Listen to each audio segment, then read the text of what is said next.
নমস্কার বন্ধুরা, welcome to my channel. তো বন্ধুরা, আজকে তোমাদের সামনে এক সম্পূর্ণ নতুন বিষয় শেয়ার করব। তো বন্ধুরা, বিষয়টি হলো যে আমরা সকলেই কম বেশি হরিনাম পছন্দ করি। আমার মতে বলে এই হরিনাম দুই প্রকার। একটা হরিনামে আমরা দেখি সম্পূর্ণ শ্রীকৃষ্ণের জীবন কাহিনী লীলা আলোচিত হয়, যেটা আমার খুব ভালো লাগে। আশা করি আপনাদেরও খুব ভালো লাগে। আর একটা হরিনাম হলো সমালোচনার হরিনাম।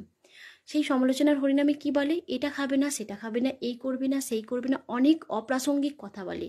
আবার এই মানুষগুলো কি আমরা 50,000, 1 লাখ, 2 লাখ, 3 লাখ টাকা দিয়ে ভাড়া করে আনি কেন? সমালোচনার আসর বসাবার জন্য। তো বন্ধুরা, একটা বিষয় হলো যে আমরা চোর, ডাকাত, সৎ অসৎ সকলেই ঈশ্বরের সন্তান। তাই আমার মতে বলে হরিনামের উদ্দেশ্য এটা হওয়া উচিত যে কৃষ্ণ প্রেমে সকলকে জাগরিত করা। আর কৃষ্ণ প্রেমে জাগরিত হলে আমার তো মনে হয় একটা অসৎ ব্যক্তিও সৎ ব্যক্তিতে রূপান্তরিত হতে পারে। তাই আমার মতে বলে এরকম সমালোচনার আসন না বসিয়ে কৃষ্ণের নামলীলা শুনিয়ে কৃষ্ণ প্রেমে আকৃষ্ট করা মানুষকে। আর এর জন্য আমার মনে হয় কোনো বিধিনিষেধের দরকার হয় না, কারণ ভগবানের প্রেম সমস্ত বিধিনিষেধের ঊর্ধ্বে।